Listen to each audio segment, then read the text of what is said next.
ঝাল ঝাল মিষ্টি মিষ্টি আর স্বাদই আলাদা। গরম গরম ভাতের সঙ্গে এই শিম পুটুলি বা পুরভরা শিম ভাজাটা একবার খেয়ে দেখো বন্ধুরা, খেতে দারুণ লাগে। বন্ধুরা, রিনাস কুকিং উইথ নেচারে আপনাদের সবাইকে স্বাগত। চলে এসেছি আজকে রেসিপি নিয়ে, সম্পূর্ণ একটা নিরামিষ রেসিপি তৈরি করে দেখাবো। তার জন্য এখানে নিয়েছি শিম, আজকে করব পুরভরা শিম ভাজা বা শিম পুটুলি। তার জন্য দেখো এখানে বড় বড় সাইজের বেশ শিম নিয়ে নিয়েছি। শিমগুলো প্রথমে মুখগুলো কেটে বাদ দিয়ে দিচ্ছি। আমি শুধু এই দিকের মুখের অংশটা বাদ দেবো, এই পিছন দিকের সুতোর মতো যে অংশটা থাকে সেটা রেখে দেব। এইভাবে করে সবগুলো আমি কেটে নিচ্ছি। এইভাবে মুখের দিকে যে সুতোর মতো থাকে সেটাকে কেটে বাদ দিয়ে দিচ্ছি, আর পিছন দিকের অংশটা এইভাবে রেখে দিচ্ছি। এই সুতোটা ফেলবো না, এটা থাকবে। তোমরা চাইলে এর ভিতর থেকে বীজটাও বার করে নিতে পারো, আমি বীজ বার করবো না, এটা শুদ্ধই রাখবো। তো সমস্ত শিমগুলো একই রকমভাবে কেটে নিয়ে পরিমাণ মতো জলের মধ্যে অল্প দিচ্ছি নুন। শিমগুলো রেখেছিলাম, শিমগুলো দিয়ে একটু ভাপিয়ে নেব। খুব বেশি একদম সেদ্ধ করে গলিয়ে নেব না, হালকা সেদ্ধ করব, মানে আধ সেদ্ধ করে নেব। তো মিনিট দুয়েক সময় নিয়ে শিমটা ভাপিয়ে নিয়েছি। শিমগুলো আমি জল থেকে তুলে ছেঁকে ঠান্ডা করে নিচ্ছি। এইভাবে করে জল ঝরিয়ে নিতে হবে, শিমে যেন একটু জল না থাকে। আর শিমগুলো একটু ঠান্ডা করে নেব। মশলার জন্য এখানে নিয়েছি 3 চামচ আমি পোস্ত, সর্ষে নিয়েছি এখানে 3 চামচ, আর 3টে কাঁচা লঙ্কা নিয়েছি, আর নিয়েছি কিছু নারকেল কুচি। আমি 3টে একসঙ্গে পেস্ট তৈরি করে নেব। তোমরা এখানে কালো সর্ষেও ব্যবহার করতে পারো, আমি শুধু হলুদ সর্ষে, পোস্ত আর নারকেল একসঙ্গে ভালো করে আমি পেস্ট তৈরি করে নিচ্ছি। একটা ব্যাটার তৈরি করে নেব। এখানে নিয়েছি বেসন আর অল্প নিয়েছি চালের গুঁড়ো। এখানে বেসনটা নিয়েছি, বেসনটা পুরোটা দিয়ে দিচ্ছি। আমি এখানে 4 চামচ বেসন নিয়েছি, 1 চামচ দিচ্ছি চালের গুঁড়ো, অল্প দিচ্ছি একটু কালো জিরে, অল্প দিচ্ছি একটু হলুদ, পরিমাণ মতো দেবো নুন, 1/2 চামচ দিচ্ছি চিনি। সব একসঙ্গে খুব ভালো করে মিশিয়ে নিচ্ছি। পছন্দ হলে দেবেন, পছন্দ না হলে নাও দিতে পারেন। চিনিটা দিলে এটা মিষ্টি মিষ্টি বেশ একটু খেতে ভালো লাগবে। একসঙ্গে খুব ভালো করে মিশিয়ে নিয়েছি। এবার অল্প অল্প জল দিয়ে এটা একটা ব্যাটার তৈরি করে নিচ্ছি। অল্প দিচ্ছি জল,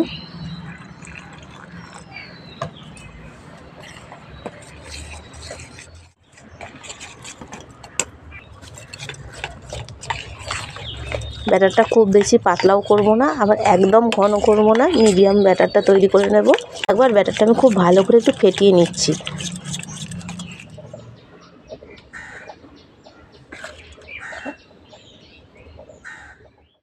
সর্ষে পোস্ত বাটার মধ্যে অল্প দিয়েছি নুন আর দিয়েছি 1/2 চামচ চিনি, সব একসঙ্গে ভালো করে মিশিয়ে নিচ্ছি।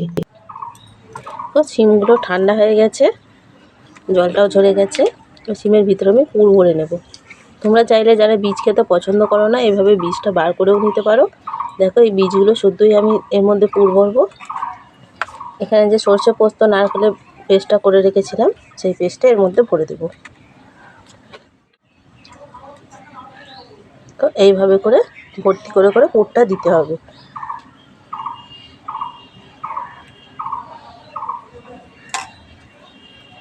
এইরকম ভর্তি করে করে পুরটা দিয়ে নিচ্ছি। আবারও একটা করে নিচ্ছি, রেখে দিচ্ছি।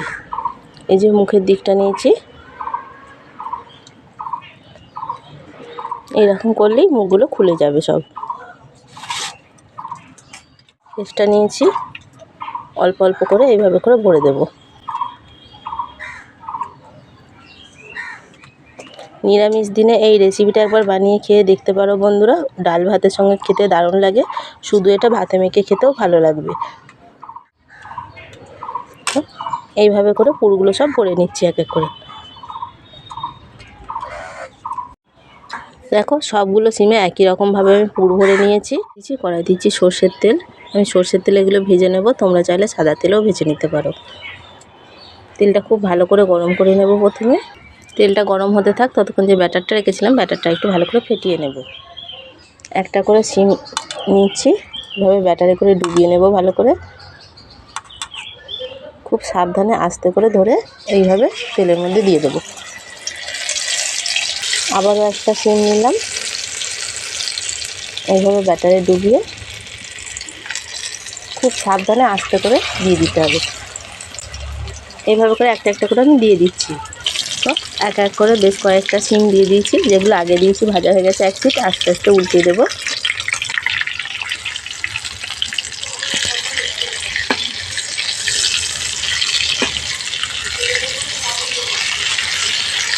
মাঝারি আঁচে এগুলো ভেজে নিতে হবে।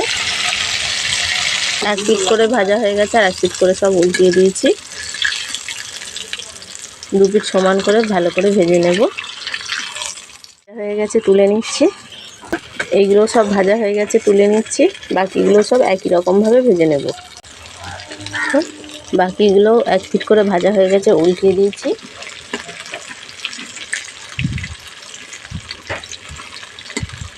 দু পিঠ সমান এরকম একটু লাল লাল করে ভেজে নেব। তো এর মধ্যে যেগুলো ভাজা হয়ে গেছে সেগুলোকে আমি তুলে নিচ্ছি।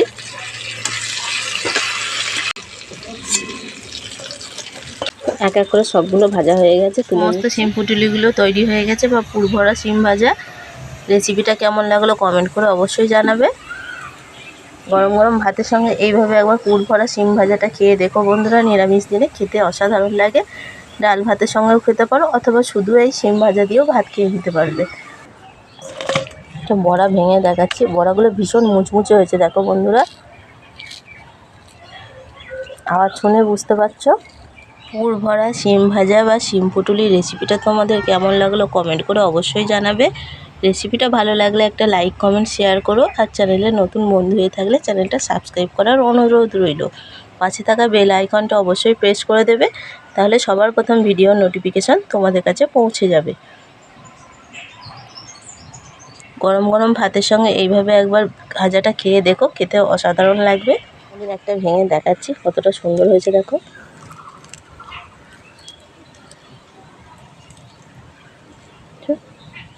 কত সুন্দর লাগছে দেখতে। এটা শুধু মুখেও খেতে পারো তোমরা, অথবা ভাতের সঙ্গেও খেতে পারো। খুব মুচমুচে হয়েছে ওপরটা।